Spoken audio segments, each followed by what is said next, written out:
हे everyone, नमस्ते and welcome to the channel Home Chat. आज की वीडियो हमारे रेगुलर वीडियो से थोड़ी डिफरेंट वीडियो होने वाली है।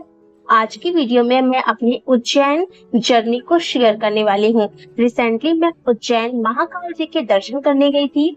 आज की वीडियो में हम इस वीडियो के माध्यम से आपको ये बताने की कोशिश करेंगे कि उज्जैन अगर आप जा रहे हैं या फिर जाने का सोच रहे हैं तो आप वहाँ किस तरीके से जा सकते हैं, वहाँ पर घूमने की क्या क्या जगह है, आप कहाँ रह सकते हैं, खाने पीने की वहाँ पर क्या व्यवस्था है।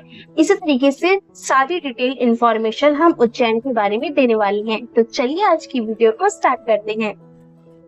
उज्जैन मध्य प्रदेश का एक हिस्सा है जो कि शिप्रा नदी के पूर्वी तट पर बसा हुआ है। हिंदू मान्यताओं के अनुसार यह जगह चारों धामों में से एक जगह मानी गई है।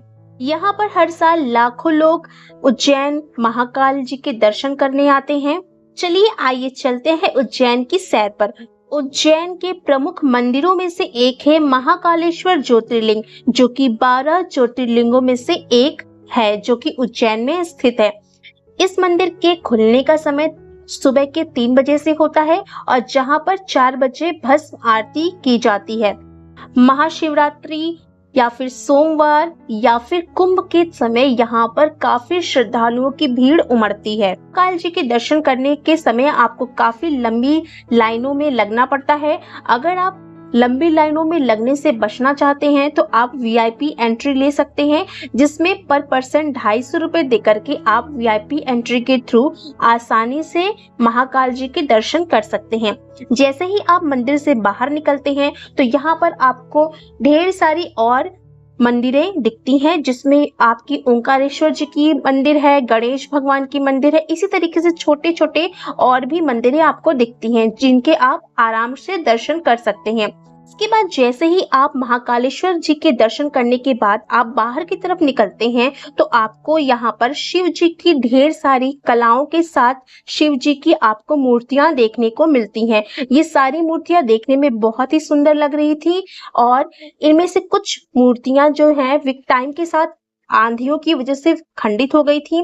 साथ ही साथ आपको गणेश भगवान की भी ये मूर्ति देखने को मिलती है। ये जितनी भी मूर्तियां हैं ये आपके पूरे प्रांगण में काफी बड़े एरिया में बनाई गई हैं और ये देखने में काफी अलौकिक लगता है। इसके बाद थोड़ी ही दूर पे आप जाएंगे तो आपको इस तरीके से कॉरिडोर देखने को मिलता है। यहाँ पर आप अपनी पिक्चर्स वगैरह क्लिक कर सकते हैं और ये कॉरिडोर काफी अच्छा लगता है। जैसे ही आप मंदिर में दर्शन कर लें तो यहाँ पर आप थोड़ी देर के लिए रेस्ट कर सकते हैं। ये एरिया काफी प्लांट से घिरा हुआ है तो यहाँ पे ठंडक भी होती है और यहाँ पर आप थोड़ी देर के लिए आराम कर सकते हैं। ये एरिया भी काफी सुंदर लगता है। जैसे ही आप ये सारे एरिया को कवर कर लें, यहाँ पर आप जैसे ही सारे एरिया को कवर कर लें उसके बाद आप बाहर की तरफ को जा सकते हैं। इसके बाद आप जा सकते हैं माँ गढ़ कालिका मंदिर के दर्शन करने। माँ गढ़ कालिका मंदिर में देवी कालिका की सुंदर मूर्ति बनी हुई है। इस मंदिर के खुलने का समय है सुबह के 6 बजे से और इस मंदिर के डिस्टेंस आपके शहर से 4 किलोमीटर की दूरी पर ये गढ़ कालिका मंदिर स्थित है। ये माता की बहुत ही अलौकिक प्रतिमा यहाँ पे आपको देखने को मिलेगा जो कि काफी सुंदर है और यहाँ पे आप आराम से बहुत ही शांति से पूजा कर सकते हैं। बाहर की तरफ आपको इस तरीके से एरिया मिलेगा जहाँ पर आप देख सकते हैं लाइटिंग के लिए इस तरीके का पिलर दिया हुआ है जो कि शाम को यहाँ पे लाइटिंग जलाई जाती है। ऑयल की लाइटिंग यहाँ पे की जाती है। थोड़ा और बाहर की तरफ निकलेंगे तो छोटी छोटी और भी प्रतिमाएं आपको दिखने को मिलती हैं। इसके बाद नेक्स्ट आप जा सकते हैं बाबा काल भैरव जी के दर्शन करने। श्री काल भैरव जी के दर्शन करने के लिए काफी लंबी लाइनें लगती हैं। आपको तकरीबन 2 से 3 घंटे का टाइम लग सकता है बाबा काल भैरव जी के दर्शन करने के लिए, क्योंकि यहाँ पर काफी मात्रा में श्रद्धालु इकट्ठा होते हैं। बाबा काल भैरव जी की जब हम दर्शन करने जाते हैं तो वहां पर आपको प्रसाद के रूप में यहाँ पर शराब भी चढ़ाई जाती है। अगर आपकी इच्छा है आप शराब चढ़ाना चाहते हैं तो आप शराब को लेकर के यहाँ पर चढ़ा सकते हैं। बाहर की तरफ आपको ढेर सारी शॉप मिल जाती है, यहाँ पर आप शराब को लेकर के बाबा काल भैरव को चढ़ा सकते हैं। इसके बाद आप सिद्धिवट मंदिर के दर्शन कर सकते हैं। यहाँ पर सिद्धिवट मंदिर में माता पार्वती जी का मंदिर है ये, जहाँ पर आप माता को सिंदूर दान कर सकते हैं। यहाँ पर वट वृक्ष यानी कि बरगद का पेड़ है, जिसकी ऐसी मान्यता है कि ये जो बरगद का पेड़ है इसको माता पार्वती ने अपने हाथों से लगाया था। और साथ ही साथ ये भी कहा जाता है कि यहाँ पर जो भी हम दान करते हैं, जो दूध हम माता पार्वती को चढ़ाते हैं, वो सीधे हमारे पितरों को प्राप्त होता है। तो यहाँ पर आप माता पार्वती जी के दर्शन कर सकते हैं, सिंदूर दान कर सकते हैं और माँ को दूध अर्पण कर सकते हैं। जैसे ही आप बाहर की तरफ निकलते हैं तो यहाँ पर आपको शिप्रा नदी इस तरीके से देखने को मिलती है और यहाँ पर रात में जलाने के लिए इस तरीके का खंभा बना हुआ है, जिसमें हम लाइटिंग शाम को की जाती है। इसके बाद आप गंगेश्वर महादेव जी के पास आएंगे तो आपको मंगलनाथ मंदिर मिलता है। ये मंगलनाथ मंदिर काफी धार्मिक चीजों के लिए प्रसिद्ध है। ऐसा कहा जाता है कि यहाँ पर सभी नकारात्मक जितनी भी शक्तियां होती हैं उनसे छुटकारा मिलता है। साथ ही साथ ये माना जाता है कि यहाँ पर मंगल ग्रह का जन्म स्थान है और यहाँ पर काल सर्प दोष और मंगल के ग्रह की पूजा कराई जाती है। यहाँ पर आपको बाहर की तरफ इस तरीके से भेड़ देखने को मिलती है, जो कि कहा जाता है कि भगवान जी की ये सवारी है, यहाँ पर मंगल जी की ये सवारी है। इसके बाद आप मंगलनाथ मंदिर में 2 फ्लोर का ये मंदिर है। नीचे की तरफ काल सर्प दोष की पूजा होती है, जितने भी आपके ग्रह होते हैं उनकी पूजा कराई जाती है और ऊपर की तरफ मंगलनाथ जी का मंदिर स्थित है। यहाँ पर आपको पृथ्वी माता का भी मंदिर देखने को मिलता है और साथ ही साथ ये भी बोला जाता है कि जो पृथ्वी माता का मंदिर है उसकी मान्यता ये है कि जब परिक्रमा कर लेते हैं तो आप पूरी पृथ्वी की परिक्रमा कर लेते हैं। यहाँ पर मंगल ग्रह का जन्म स्थान बोला जाता है। इसके बाद आप शाम को रामघाट जा सकते हैं। रामघाट शाम को देखने में काफी अच्छा लगता है। यहाँ पर आप शाम की आरती को भी देख सकते हैं। ये मंदिर जो है, यहाँ जो रामघाट का जो ये स्थान है, ये सुबह 6 बजे से खुल जाता है और ये शहर से 2 किलोमीटर की दूरी पर स्थित है। यहाँ पर आप बोटिंग भी कर सकते हैं। पर पर्सन 30 रुपीज दे करके आप यहाँ पर बोटिंग को भी एंजॉय कर सकते हैं। रामघाट में आप काफी टाइम के लिए बैठ करके अच्छे से रिलैक्स भी कर सकते हैं। शाम के समय रामघाट काफी देखने में अच्छा लगता है और यहाँ पर शाम की आरती भी देखने में काफी अच्छी लगती है। आप आ सकते हैं माता हरसिद्धि जी के दर्शन करने। माँ हरसिद्धि जी का ये जो मंदिर है, ये मंदिर आप शाम को अगर दर्शन करें तो ज्यादा अच्छा लगता है, क्योंकि यहाँ पर जैसे ही आप मंदिर में एंटर करते हो तो आपको मंदिर के अंदर 2 बड़े बड़े खंभे देखने को मिलते हैं, जिसमें दीप जला करके शाम को माता की आरती कराई जाती है, माता की आरती की जाती है। शाम को जब ये दोनों खंभों में इस तरीके से दिए जलते हैं तो ये काफी देखने में अच्छा लगता है।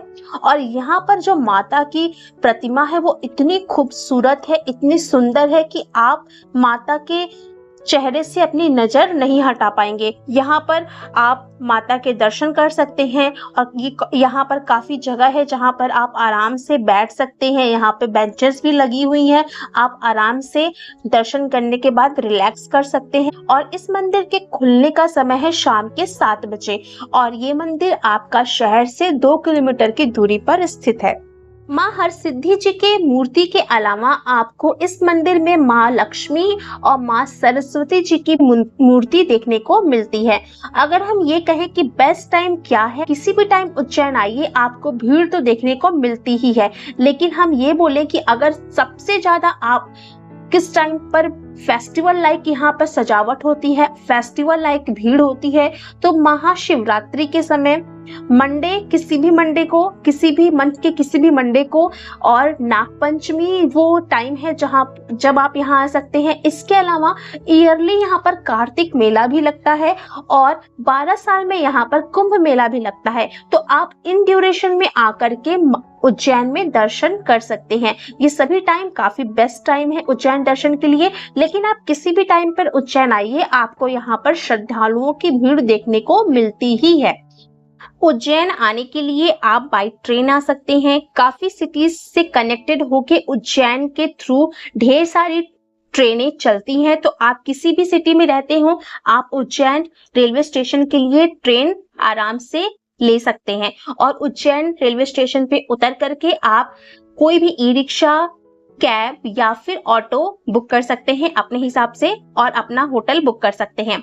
इसके अलावा आप Ujjain by the road trip या फिर बाय बस भी आ सकते हैं। दो तरीके के बस स्टैंड उज्जैन में अवेलेबल है, एक है प्राइवेट बस स्टैंड और एक है स्टेट ऑपरेटेड बस स्टैंड, जो कि उज्जैन टू इंदौर यहाँ पर डायरेक्ट बस चलती है।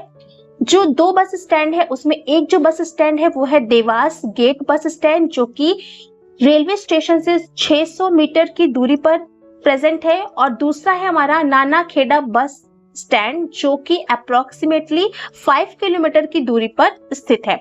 इसके अलावा आप बाई एयर भी आ सकते हैं, बाई फ्लाइट आ सकते हैं, और इसके लिए आपको क्लोजेस्ट जो एयरपोर्ट है वो है Devi Ahilyabai airport international airport, जो कि इंदौर में प्रेजेंट है। और ये आपका इंदौर से उज्जैन की जो दूरी है वो 55 किलोमीटर की है, यानी कि आप बाई फ्लाइट आ जाइए इंदौर, और इंदौर से आने के बाद आप कोई भी कैब, कोई भी बस को लेकर के आप उज्जैन आ सकते हैं। वहां से उज्जैन की दूरी 55 किलोमीटर की है, तो यहाँ से आप फ्लाइट भी ले सकते हैं। यहाँ की फ्लाइटें रेगुलर फ्लाइट है, दिल्ली, मुंबई, पुणे, भोपाल, हैदराबाद, इसी तरीके से और भी सिटीज की फ्लाइटें यहाँ पर रन होती हैं।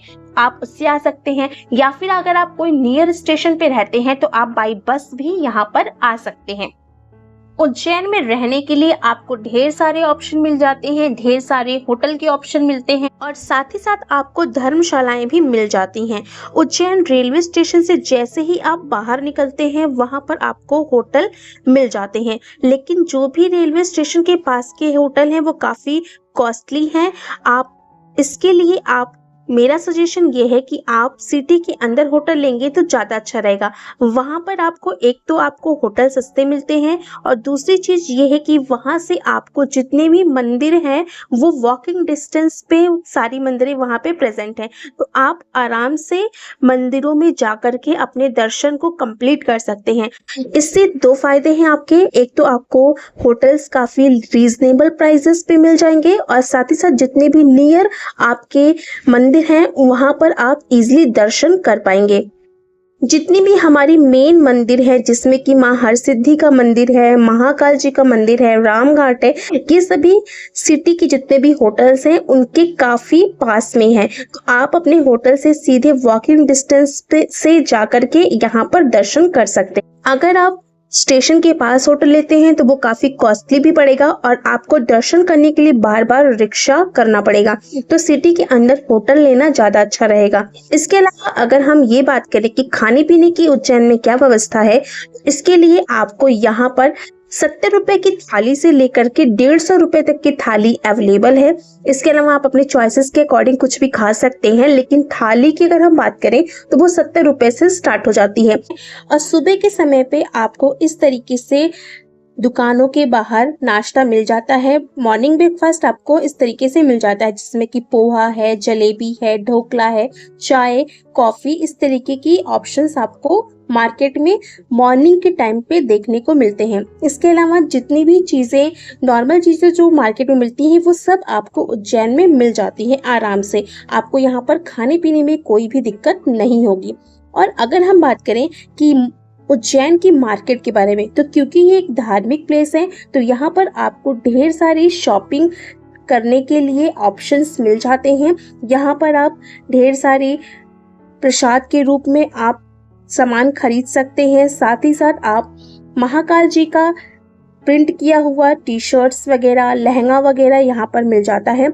कड़े वगैरह यहाँ पर बच्चों के हाथों में पहनने के लिए, बड़ों के हाथों में पहनने के लिए मिल जाते हैं। बच्चों के खिलौने, साथ ही साथ मालाएं, रुद्राक्ष की मालाएं, ईयरिंग, की रिंग, सिंदूर, बहुत सी चीजें ऑप्शंस यहाँ पर अवेलेबल हैं, जो कि आप अपनी चॉइस के अकॉर्डिंग खरीद सकते हैं। यहाँ पर आपको राजस्थानी प्रिंट की, आपको छोटे बच्चों के लिए ड्रेसेस भी मिल जाती हैं। नॉर्मल चीजें हैं, उन सभी चीजों की खरीदारी आप यहाँ से कर सकते हैं।